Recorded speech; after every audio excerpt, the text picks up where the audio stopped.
Héctor Pardo, fundador de la Iglesia Cristiana Carismática Tabernáculo de la Fe. En sus 57 años de ministerio, su mayor anhelo ha sido la restauración de la familia y el impacto del reino de Dios en las naciones. El pastor Héctor tiene 57 años de casado con Mercedes de Pardo. El sueño de nuestro pastor para el TDF es que seamos una familia que refleje el sueño del Señor. Para su iglesia, que nos amemos los unos a los otros como el Señor nos ha amado.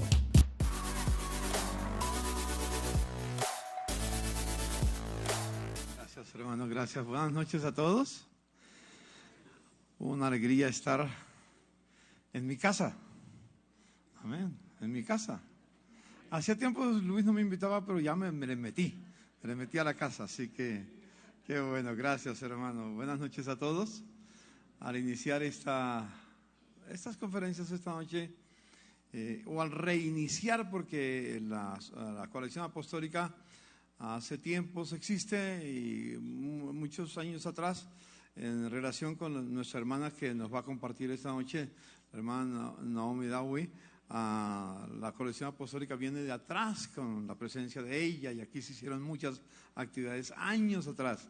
Solo que en el camino volvemos a fallar y a quedarnos en el camino, pero estamos reactivando nuevamente ese llamado que el Señor nos ha hecho con la colección apostólica.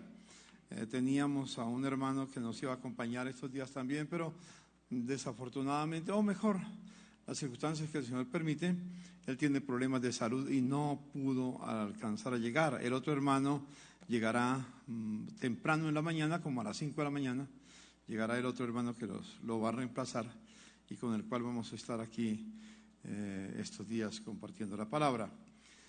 Quisiera hacer referencia a las palabras que dijo mi hermano Edgardo hace un momentico. Mencionaba que los ancianos soñarán sueños y los jóvenes tendrán visiones. Pues yo no sé si soy anciano o no soy anciano, pero yo tengo sueños, amén. Tengo sueños, amén, así que por lo menos ahí me identifico. Tengo sueños muy especiales, pero yo no he querido soñar mis sueños, quisiera soñar los sueños de Dios. Porque, claro, es fácil tener sueños, ¿no es cierto? Bueno, muchas circunstancias vienen, pero no se trata de nuestros sueños, se trata de los sueños de Dios. ¿Cuáles son los sueños que Dios tiene para nuestra vida? Y cómo esos sueños pueden inspirar a nuestros jóvenes que verán visiones, que establecerán las visiones, no en lo que ellos sienten que debe de realizar, sino realmente en la visión, o mejor en los sueños de Dios. Cuando yo estaba en mis primeros años en la vida cristiana, hace más de 59 años, en la iglesia trabajábamos mucho con lo que eran la reunión de jóvenes. Trabajamos con la batalla bíblica. La batalla bíblica era muy interesante porque nos llevaba a estudiar la Biblia. A veces tomábamos un libro, a veces tomábamos toda la Biblia, partes del Nuevo Testamento, parte del Antiguo Testamento, y hacíamos preguntas. Por ejemplo, ¿quién sabe quién fue el padre de Moisés? Los padres de Moisés. ¿Quién sabe los nombres de los padres de Moisés? ¿Saben aquí? Amram y Jocabed. Allá los pastores, pero ahí el resto nada. Amram y Jocabed. Pero bueno, y teníamos muchos tiempos muy lindos con aprender la escritura. Y yo quisiera hacerles una pregunta para ustedes, para todos nosotros. ¿Cuál es el versículo más importante en todas las Sagradas Escrituras? Esa es una buena pregunta, ¿sí? Es una pregunta capciosa, ¿no es cierto? Seguro que ustedes tienen muchos textos favoritos y dirían, este es mi texto favorito. Pero es bueno preguntarnos que ese texto que en mi concepto llega a ser el más importante de toda la Escritura. Si ese texto es verdad, entonces todo lo demás es posible, todo lo demás es real. Si ese texto no es verdad, todo lo demás se derrumba. Es interesante, ¿no es cierto? Me provoca dejaros con la pregunta para mañana.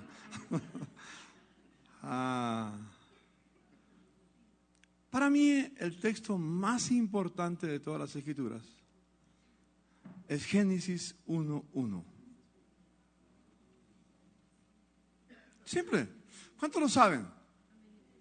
En el principio creó Dios los cielos y la tierra. Si eso es verdad, que en el principio creó Dios los cielos y la tierra, si es cierto que Dios existía antes de que los cielos y la tierra fueran hechos, ¿por qué es lo que está diciendo?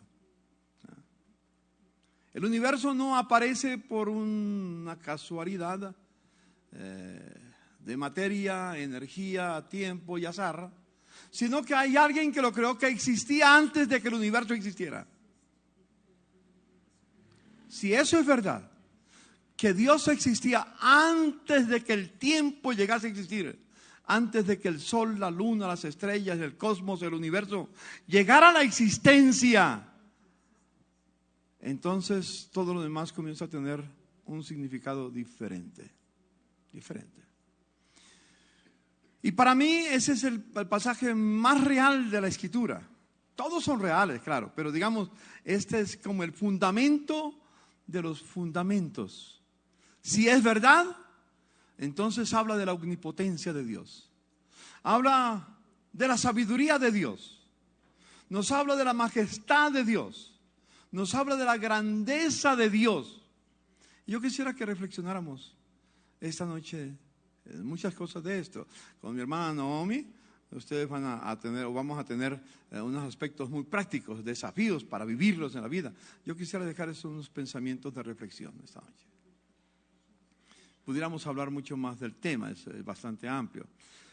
Sin embargo, yo me hago una pregunta. Si Dios existía antes de que el tiempo fuera creado, antes de que el cosmos llegase a la existencia, antes de que el universo llegase a existir, y Él existía antes, una pregunta: ¿tendría Dios algún propósito cuando decidió crear los cielos y la tierra? ¿Tenía Dios algún propósito? Cuando comenzó a crear la tierra, y nos habla de los primeros versículos de Génesis, los primeros 5 días que Dios le da forma a la tierra, en la parte de la vida, todo lo que produce la tierra. Y luego al 6º día, Dios crea al primer Adán. Primer hombre y mujer los crea. ¿Tenía Dios algún propósito para ellos? O como decía Albert Einstein, ¿estaba Dios jugando a los dados a ver qué aparecía? Y ya que hago esto, ahora Dios se pone a pensar, ¿y ahora qué será bueno hacer? Vamos a hacer tal cosa. O Dios tenía un plan. Y si Dios tenía un plan, que yo creo que Dios tenía un plan, yo no creo que Dios estaba jugando a los dados, a ver qué aparecía, a ver qué salía entonces, para ver qué paso daba enseguida. Yo creo que Dios tenía, como gran arquitecto del universo, tenía un plan, un propósito, que ese propósito nace en la eternidad. Ese es otro aspecto que tenemos que tener en cuenta, porque no nace en el tiempo. Cuando Dios crea todo, entonces ese propósito estaba en la eternidad con Él. Y si es un propósito que estaba en la eternidad con Él, ese propósito es eterno. Ese propósito nunca terminará. Ese propósito se llevará a cabo, no importa quién se levante en contra de ese propósito. Va a permanecer. El propósito de Dios va a permanecer. Porque nace en la eternidad.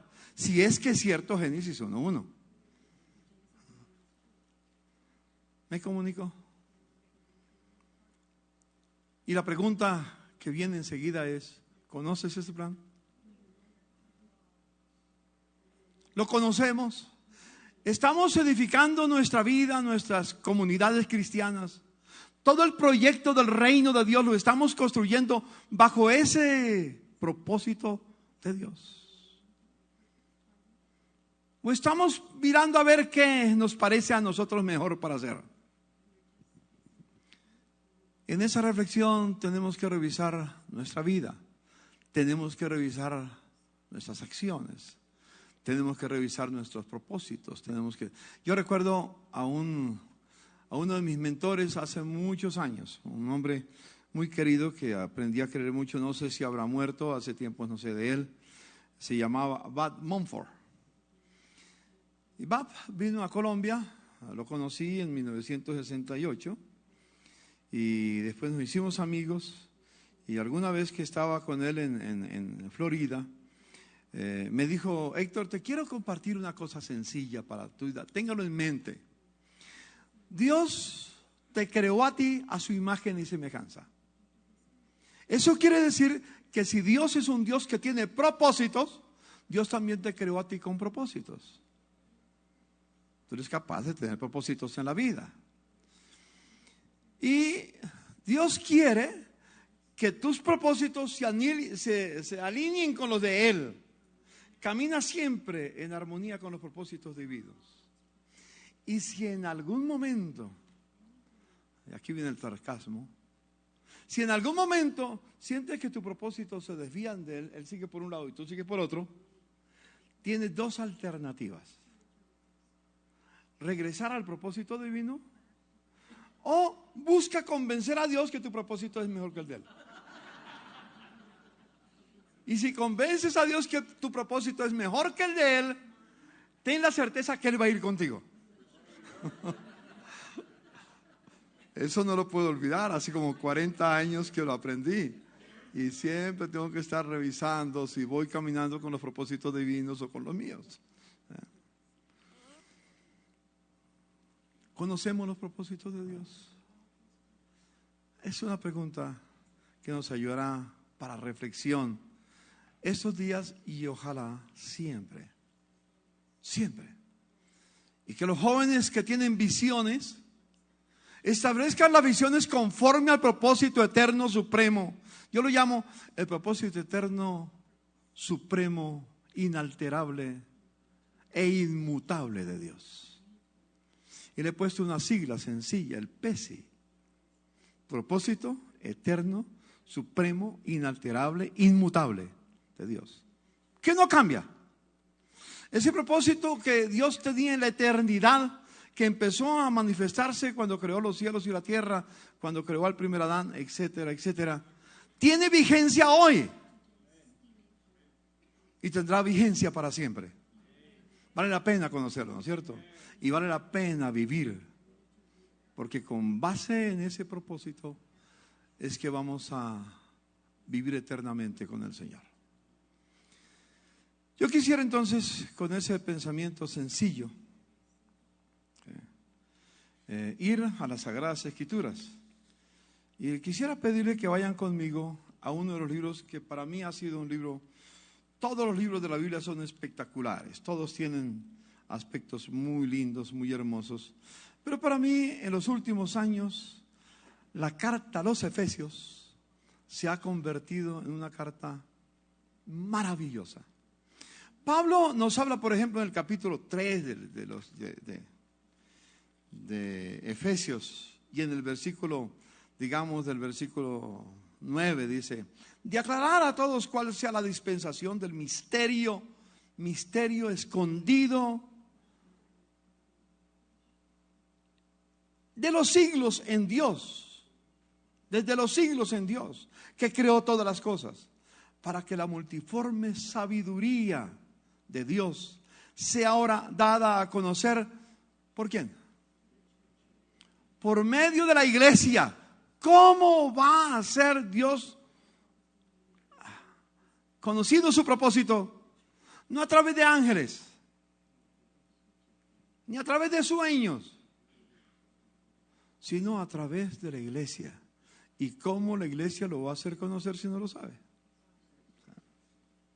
Por eso es bueno que tengamos en cuenta esto. Sigue diciendo el apóstol San Pablo, del Evangelio de las inescrutables riquezas en Cristo, quien creó todas las cosas. Del verso 10 dice: para que la multiforme sabiduría de Dios sea dada a conocer por medio de la iglesia a los principados y potestades en los lugares celestiales. Y aquí viene el versículo 11: conforme al propósito eterno que Dios hizo en Cristo Jesús, Señor nuestro. nos habla, la carta a los Efesios, toda la carta. Tiene aspectos, los primeros 3 capítulos habla de la parte para tratar de revelarnos ese propósito. Y luego los capítulos siguientes, 4, 5 y 6, nos habla de cómo vivir la parte práctica, cómo vivir en armonía con ese propósito de Dios. Les voy a invitar a que me acompañen en la lectura en el capítulo 1. Y voy a leer del verso 1 al 14, hacer un estudio de estos capítulos, de este libro mejor. Es fascinante, les animo a que lo tomen en su agenda para leerlo, para estudiarlo, para meditarlo, para orar, para pedir de Dios revelación. Voy a leer desde el versículo 3 comenzando. Y voy a detenerme en cada uno de los aspectos que encontramos aquí. Bendito sea el Dios y Padre de nuestro Señor Jesucristo, que nos bendijo con toda bendición espiritual en los lugares celestiales en Cristo.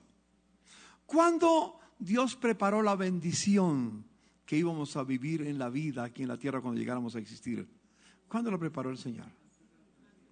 Antes de la fundación del mundo. Ya Dios pensaba en mí. Ya Dios pensaba en ti. Y dijo, quiero que recibas toda la bendición que tengo para ti. Y nos bendijo con toda bendición espiritual. Yo soy bendecido por Dios desde la eternidad. ¿Cuántos son bendecidos por Dios desde la eternidad? Eso es lo que dice la Biblia. Y yo creo lo que dice la Biblia. ¿Dices amén? Creemos lo que dice la Biblia. Entonces, eso es lo primero. La segunda parte del versículo 4 es interesante. Según nos escogió en Él, ¿cuándo? Antes de la fundación del mundo. Escúcheme. No se me adelante, no se anticipe. El pastor ya va a ser calvinista o va a ser... No estoy hablando de nada de los aspectos controversiales que se tienen su lugar. Pero no en esta noche. Yo fui escogido por Dios desde antes de la fundación del mundo. Y tú también. Pero con un propósito. ¿Cuál es el propósito por el cual fuimos escogidos? Para que seamos santos y sin mancha. Escuche, diga a su hermano, yo fui escogido por Dios desde antes de la fundación del mundo para ser santo y sin mancha. Ese es el propósito de tu vida, ser santo y sin mancha. Una pregunta. ¿Cómo se conoce una persona que es santa? ¿Cómo sé yo que soy santo? Porque no uso cierta ropa, porque no uso ciertos estilos de lujo o cualquier cosa exterior. No, déjeme ser simple. Una persona santa, escúcheme, es una persona que vive para agradar a Dios.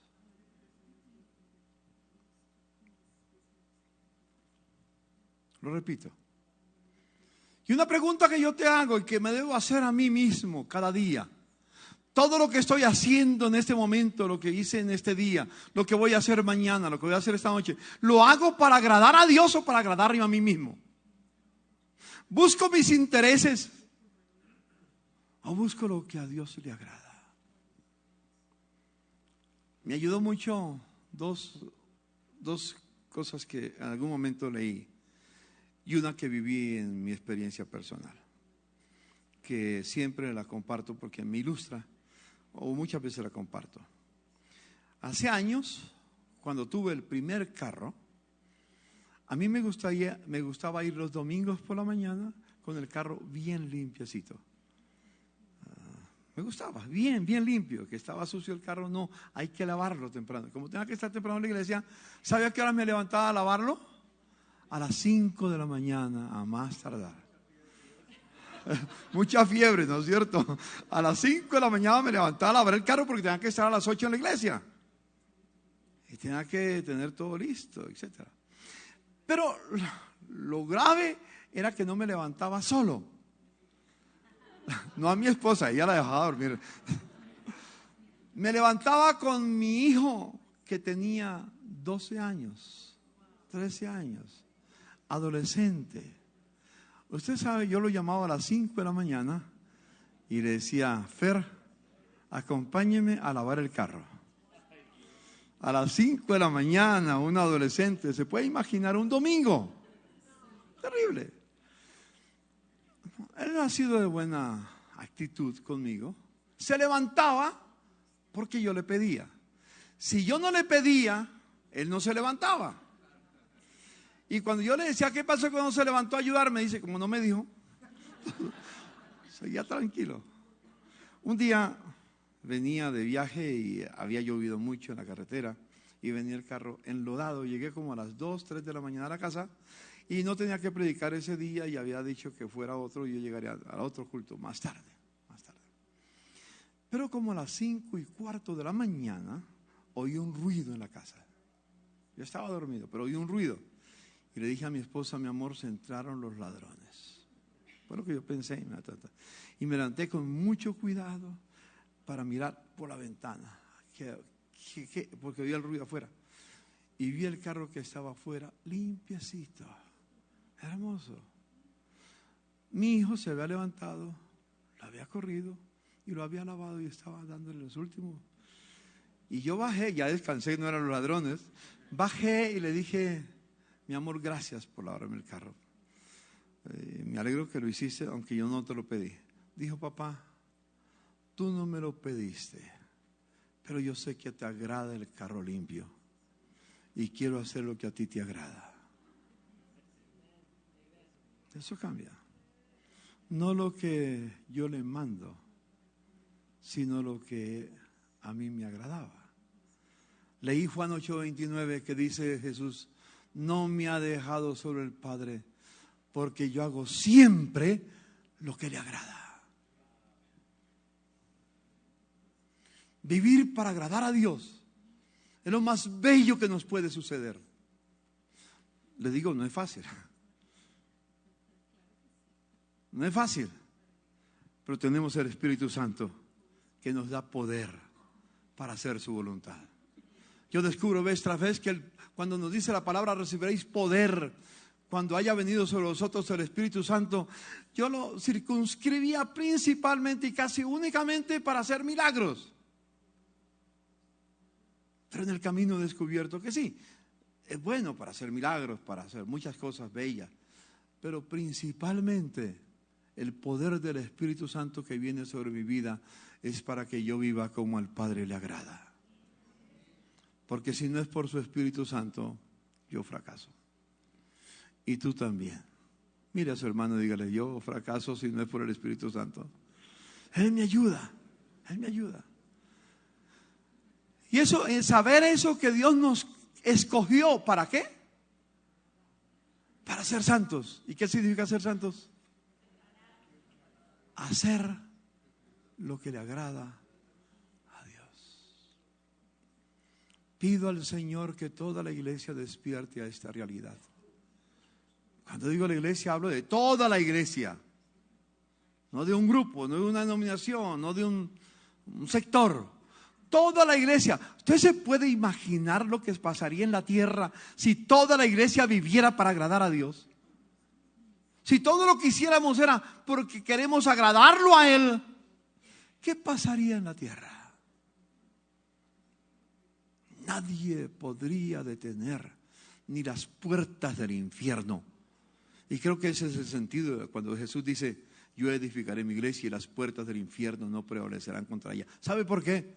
Porque entonces Él espera que su pueblo, su iglesia, lo que Él llama la eclesía, viva para agradarle. Y cuando vive para agradarle, todas las puertas del infierno serán destruidas y serán derribadas por una iglesia que vive para agradar al Señor. Ese es parte del propósito eterno de Dios. Ese es cuando lo planeó Él.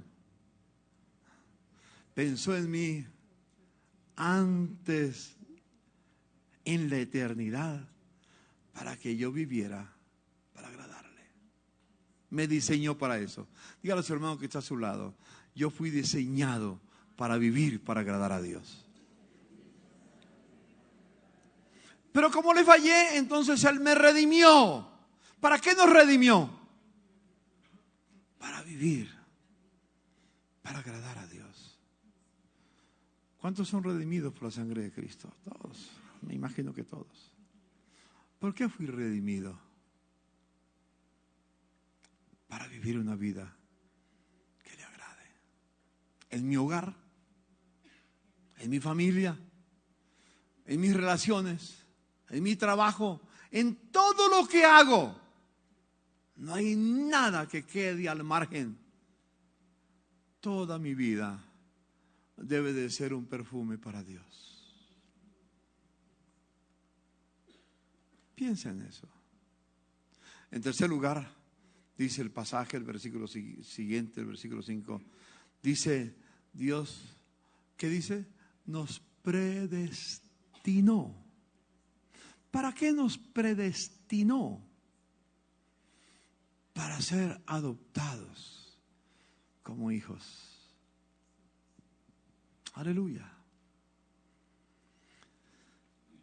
Recuerdo hace más de 59 años, cuando con mi esposa, el Señor tuvo en su gracia y en su amor llamarnos. Hace más de 59 años que tengo la alegría de ser hijo de Dios. ¿Cuánto hace que tiene la alegría de ser hijo de Dios? Mire, a ver, mire. Y eso de ser hijo tiene algo muy especial.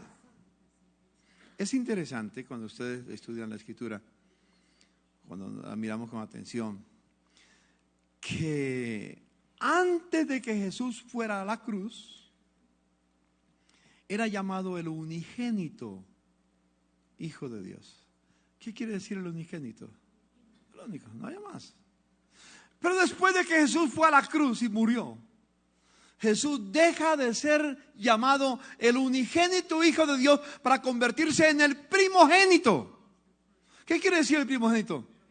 El primero, el más excelente, el más grande, el más bello, mi modelo, mi ejemplo, pero el primero. ¿Quiénes son los otros? Dígale a su hermano, yo soy los otros. Dios pensó en mí para ser su hijo, pero no cualquier hijo. Escuche, si lees Romanos 8:29, dice: a los que antes conoció también los predestinó para que sean hechos conforme a la imagen de su Hijo Jesucristo. La meta en mi vida es ser transformado a la imagen de Jesús. Mi meta en la vida no es ir al cielo. Déjame decirles, si yo muero hoy, mañana, no tengo otro lugar para ir sino el cielo. Casi que le dijera, el cielo es la ñapa. El cielo es la ñapa. ¿Para qué Dios me ha permitido después de 60 años de conocer a Cristo caminar en la tierra? ¿Para qué? Para que cada día me parezca más a su Hijo Jesús. Y vamos a ser transformados a la imagen de Jesucristo. Aleluya. Dígale a su hermano, sueño, ese es uno de mis sueños, ser transformado a la imagen de Jesús. Amén. ¿Le quiere dar un aplauso al Señor?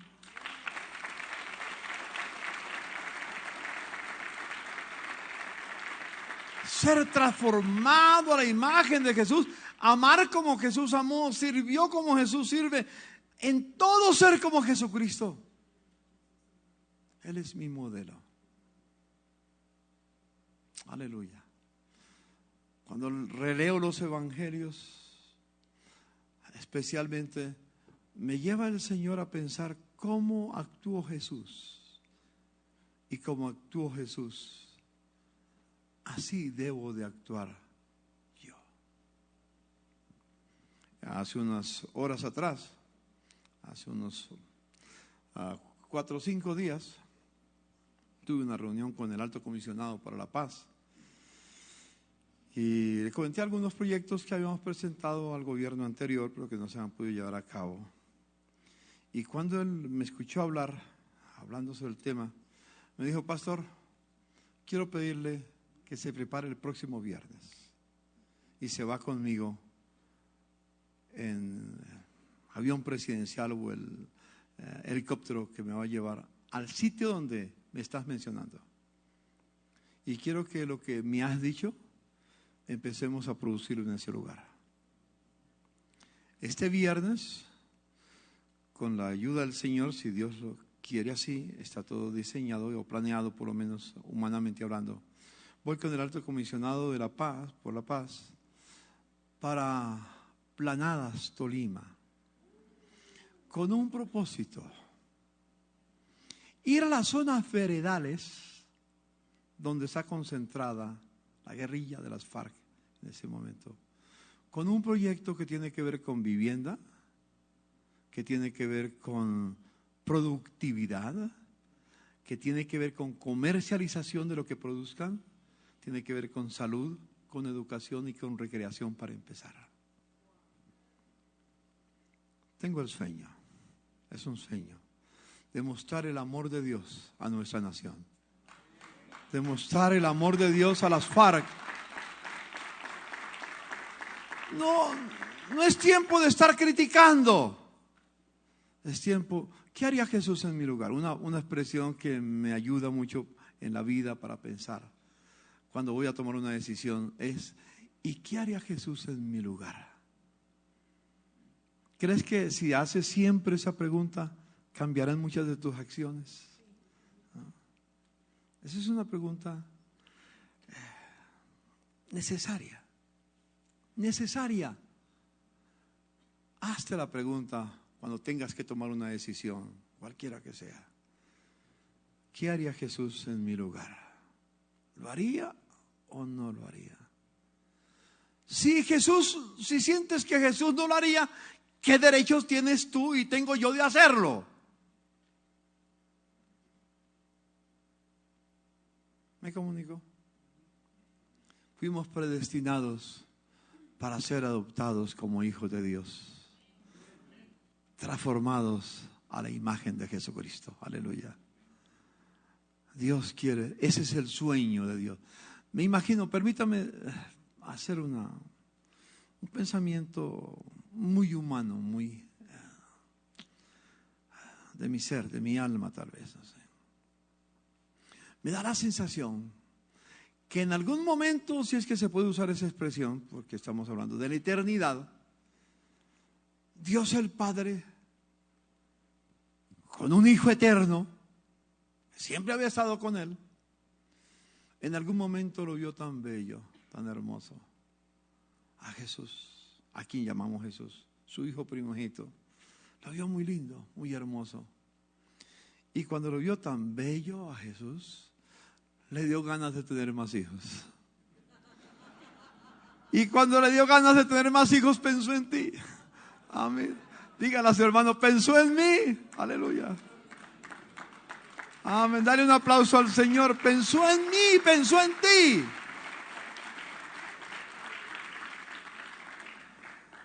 Y ahora me toca el tiempo, se me está yendo, pero bueno. Y quisiera seguir leyendo el pasaje, pero voy a decir una cosa más y después pasar a otro punto. Dios sabía todo lo que iba a pasar.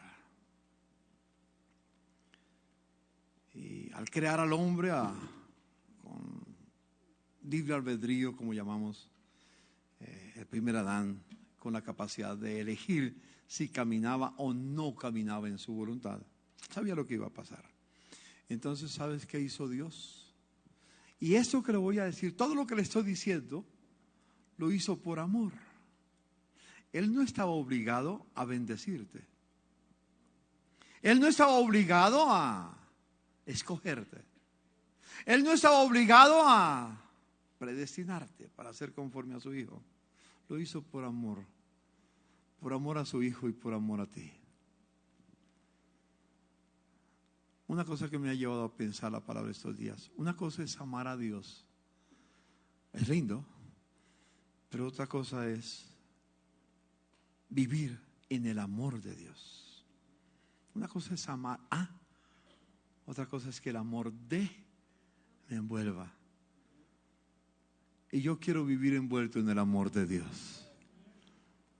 Y ese amor de Dios, como dice Romanos capítulo 5, versículo 5, será derramado en nuestros corazones por el Espíritu Santo que nos es dado. El Espíritu Santo es el único que nos da el amor de Dios. Vivir en amor. Por amor, Dios sabía lo que iba a acontecer y entonces, dijéramos, predestinó, la expresión para entender un poco, a su Hijo Jesucristo para que muriera venido el cumplimiento del tiempo en la cruz del Calvario para redimirnos. Primera de Pedro capítulo 1 versos 18 al 20 nos habla que Jesús fue sacrificado por nosotros, por nuestros pecados como el Cordero de Dios antes de la fundación del mundo. Solamente en el tiempo y en el espacio se hizo realidad lo que Dios tenía en su corazón en la eternidad, porque no habría otro camino de redención sino a través de su Hijo. Y de eso habría que hablar mucho, pero no tengo tiempo para detenerme en ello. Y todo lo hizo por amor. Nada más que por amor. Y pudiéramos seguir hablando del pasaje. Sigan meditándolo, leyéndolo y sigan leyendo los 3 capítulos restantes o todos los 5 restantes después de leer el 1. Y llego a una conclusión. ¿Cuál es el propósito eterno, supremo, inalterable e inmutable de Dios? Lo que Dios soñó en la eternidad antes de que el cielo y la tierra fueran creados. Y tengo una sencilla frase para decirlo. ¿Sí? Dios quería decidió tener una familia de muchos hijos y que todos sus hijos se parecieran a su Hijo Jesús. Y la tierra entonces sería llena del conocimiento de la gloria del Señor. Estoy señalado por Dios para caminar por la tierra con mi vida dándole gloria al Señor. Todo para su gloria, para la gloria de su gracia y para alabanza de su gloria.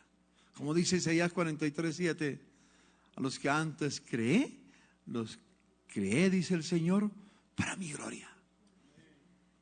Dígale a su hermano, yo fui creado para la gloria de Dios. Fuimos creados para la gloria de Dios. ¡Qué maravilla! Algo que no merecíamos. Pero a Dios le plació en su gracia crearme, escogerme, bendecirme, predestinarme, redimirme para su gloria. Para su gloria. Bendito el nombre del Señor. Y en esa gloria viviré para siempre.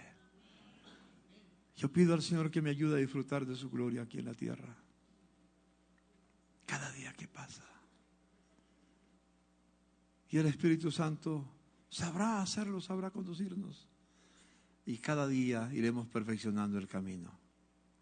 Dios, desde la eternidad, en la eternidad, hasta la eternidad y por la eternidad, ha soñado con tener una familia de muchos hijos, en la cual todos sus hijos se parezcan a su Hijo Jesús.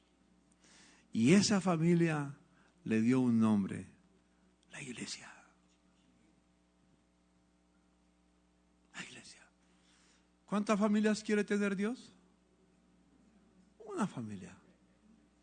¿Cuántas iglesias sueña Dios con tener? Una. Diga conmigo, una sola iglesia. Una sola iglesia. Desafortunadamente, en la praxis tenemos muchas iglesias. Y Dios tiene que ayudarnos a entender eso para que, aunque estemos en distintos lugares, no importa, somos una sola iglesia. A veces preguntamos, alguien me pregunta, ¿y cuántas iglesias hay en Bogotá? Y algunos responden, vamos a preguntarle al Ministerio del Interior a ver cuántas personerías jurídicas hemos dado. Y dice el Ministerio del Interior, hay más de 1.500 iglesias en Bogotá. ¡Mentiras! En Bogotá no hay sino una sola iglesia. Y Dios quiere que esa iglesia vivamos juntos adorando y bendiciendo al Señor. No importa dónde nos reunamos. Hay muchos rediles, pero hay un solo rebaño. El rebaño del Señor. Y todos ustedes pertenecen al mismo rebaño que yo pertenezco. Mira a su hermano y dígale, pertenecemos al mismo rebaño. Y vamos a vivir como una sola iglesia. Permítame ir finalizando porque el tiempo, no sé si tengo tiempo o no tengo tiempo, pero voy a robarme 10 minutos. Hace unos 20 años, tuve una experiencia muy significativa. Estaba en Denver, Colorado, invitado por unos hermanos que tienen un ministerio muy especial. Y nos reunimos invitados en el nombre de Jesús, de distintas naciones, de 14 naciones, éramos 40 personas, unos días en Denver, Colorado. Después al final de la semana, de los 10 días que teníamos allá, íbamos a pasar 4 días en un rancho en las montañas de Denver, Colorado. Y estábamos en noviembre y en Denver el frío, el invierno comienza muy temprano allá. ¿Sí? Y llegamos la primera noche en la montaña, nos sentamos todos en una silla como estábamos, sentados acá en doble fila. Allá había una chimenea hermosísima y había un ambiente caluroso muy lindo. De repente un hermano se pone de pies, toma la Biblia, habían budistas, hinduistas, había musulmanes, judíos, católicos, ateos, todos invitados en el nombre de Jesús para ser amigos. No era ninguna reunión que estoy acostumbrado solamente con evangélicos o etcétera. Pues, de todas, nada más como en el nombre de Jesús para conocernos. Una evangelización un poco rara. Y entonces el hermano se paró y leyó Lucas capítulo 14, lo que cuesta seguir a Cristo. Lee del verso 25 hasta el 34. El que ama padre, madre, mujer, hijos más que a mí no puede ser mi discípulo. El que toma su cruz sigue en pos de mí no puede ser mi discípulo, etcétera, etcétera. Leyó tranquilo, reposado. Para mí era un pasaje, lo sabía de memoria todo. ¿Sí? Pero para aquellos que nunca habían escuchado la Biblia, esa palabra que se leía era como un martillo que golpeaba y se sentía en el ambiente, un ambiente muy lindo, pero muy expectante. Terminó de leer, se sentó allá y esperamos si alguien quería comentar el texto, si alguien quería añadir algo, si estaba de acuerdo, si no estaba de acuerdo, y era de diálogo. De repente en esa orilla, un hombre que estaba en la orilla se pone de pie, se va a dar unos pasos y mira al que estaba a la otra orilla y le dice: ¿y tú no eres fulano de tal? Le dio el nombre y le dijo: sí, yo soy. Y se vino ese por acá y los dos se encontraron en el centro y comenzaron a hablar, a dialogar. Los demás seguimos hablando, no sabíamos qué estaban diciendo ellos. Después de un momento de estar hablando, de repente se abrazaron, se dieron un beso en la mejilla, como era su costumbre, y nos contaron lo que había pasado. Uno era musulmán y el otro era musulmán palestino y el otro era judío. En 1948, cuando se celebró la independencia de Israel, cuando se hizo la ceremonia, que las naciones alrededor se enojaron y hicieron guerra y se formó un problema enorme. Las dos familias que vivían juntas, muy cercanas, que eran amigas, se pelearon y se fueron, se desaparecieron. Nunca más se volvieron a hablar. Habían pasado, no sé, 30 años o más, no sé exactamente cuánto tiempo había pasado. Nunca se volvieron a hablar. Y de repente, en una reunión en el nombre de Jesús, se encuentran, se abrazan, se besan y se perdonan. Yo empecé a pensar qué poderoso es el nombre de Jesús. Si hubiera sido el nombre de alguna iglesia, quizás no pasa eso. No pasa eso.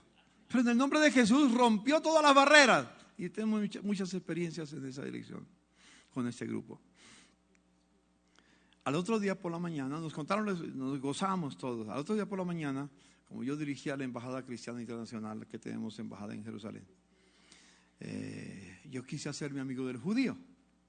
Me le acerqué al judío que no lo conocía, apenas la primera vez que lo veía ese día porque estábamos en Denver en distintos lugares. Y dije, quiero hablar con él. Y afortunadamente hablaba muy bien el español. Entonces no tenía problema para comunicarme. Y me acerqué a él, le llamaba Nono con cariño. Le dije, Nono, déjame hacerte una pregunta. Gracias por el testimonio de anoche. Tú has tenido un encuentro con Jesús como el Mesías en tu vida y lo reconoces ahora como el Mesías. Tu compañero de nacionalidad también de Israel, el palestino, musulmán, también tuvo esa experiencia. Déjame hacerte una pregunta. ¿Tú crees que llegará el día en que el pueblo de Israel reflexionará y llegará a la conclusión de que ellos rechazaron al que estaban esperando, ¿sí? Y se convertirán a él? Él me mira y me dice, Héctor, la verdad ese es uno de los temas que yo tengo, porque él era un educador a la vez que era un guía turista. Es uno de los temas que hemos pensado, si tal vez nuestros antepasados no se equivocaron y rechazaron al que estábamos esperando. Es posible, me dice Héctor, que llegue el día en que todo Israel, los judíos, lleguen a creer que Jesús es el Mesías. Eso es posible, me dice. Pero no te hagas ilusiones, me dice. Es posible que ese día llegue, pero rechazaríamos el cristianismo. Yo ahí ya me quedé como con un knockout técnico. Porque ¿cómo es posible que aceptan a Jesús como el Mesías, pero rechazan a los que seguimos a Jesús? O a los que pensamos que seguimos a Jesús, o proclamamos que seguimos a Jesús. Y le dije, no entiendo. Digo, sencillo, Héctor, es que ustedes los cristianos se han apartado de las enseñanzas de Jesús. ¿Y qué quieres decir con eso? Yo, mire, ustedes los cristianos tienen la Virgen María, tienen el Papa, tienen el purgatorio, me comenzó todo y yo descansé. Y yo le dije, ya te entiendo, no, es que comprendo lo que dice, yo también estoy de acuerdo contigo ahí, pero es que yo no represento esa línea del cristianismo. Tú te refieres a la línea de la Iglesia Católica, Apostólica y Romana, que tiene todo lo que me ha dicho allá. Dijo, sí, es cierto, pero ustedes tienen algo peor. Eso fue demoledor. Algo peor que eso. Y me dijo, Héctor, no sigamos hablando porque de pronto peleamos. Y quiero ser tu amigo, me dice. Le dije, no, pero es que ya me dejó con una espina. Yo quiero saber qué es lo que tenemos peor nosotros. Dijo, te voy a dar una ilustración y no te enojes. Suponte que mañana el gobierno de Israel, el Knesset, declara que el cristianismo y los ortodoxos declaran que el cristianismo, mejor, sí, que el cristianismo es que está centrado en Cristo y que Jesús es el Mesías. Y le abrimos la puerta al cristianismo. ¿Sabe qué va a pasar el otro día? Se vienen los bautistas, los presbiterianos, los menonitas, los pentecostales, y me nombró el zoológico evangélico. Todo me lo nombró, lo sabía de memoria todo. Y me dice, nos dividirían peor de lo que estamos.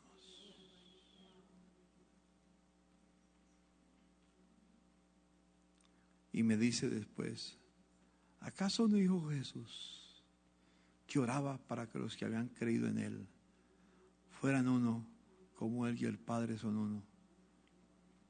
¿Son ustedes los cristianos evangélicos realmente un modelo de unidad?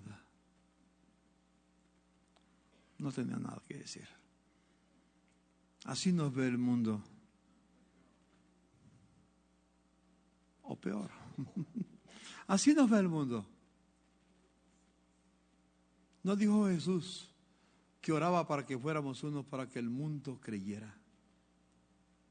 Hacemos todos los esfuerzos para que el mundo crea. Hacemos todos los esfuerzos para que Colombia se convierta, para que Bogotá se convierta, para que crea la gente en Cristo. Y tenemos programas de televisión, tenemos programas de radio, tenemos todo lo mejor en la tecnología. Siempre buscamos lo mejor. Magnífico, lindo. Pero la gente no se convierte. Hermano, el secreto para que el mundo crea es que seamos una sola familia. Y ese es el desafío de la coalición apostólica. Si la coalición apostólica sigue el mismo camino de siempre, ¿para qué? No tiene importancia. Otros pueden hacerlo. Yo dedico mi vida a hacer otras cosas. Me invitaría a viajar con mi esposa. Me la llevaría para París, para Viena dentro de Boyacá, yo no sé. ¿Me comprenden, hermanos? ¿Cuántas familias tiene Dios? Una sola. ¿Cuántas iglesias tiene el Señor? Una sola. La iglesia es el cuerpo de Cristo, no un cuerpo despedazado, sino un cuerpo unido para que glorifique al Señor. Es el propósito eterno, supremo e inalterable e inmutable de Dios. Tener una familia de muchos hijos redimidos por la sangre de su Hijo, donde Cristo sea el centro y todos vivamos para bendecirle y adorarle. Permite el Señor que de esta conferencia surja un gran deseo: vivir en el propósito eterno, supremo e inalterable e inmutable de Dios. Señor, te doy gracias. Bendigo a tus hijos, Señor mío, con la bendición que tú nos preparaste desde antes de la fundación del mundo. No es nada nuevo que yo tengo para ellos. Acudo a ti, Señor, con esa bendición preparada desde la eternidad. Y al haberlos escogido, y haberlos predestinado, y haberlos redimido, Señor, y haberlos creado para tu gloria, Señor. Que toda esa gracia venga sobre todos. Y que esta reflexión pueda servir de fundamento para este encuentro. Y la iglesia en Colombia se convierta en la esperanza para nuestra nación. En el nombre de Jesús. Amén.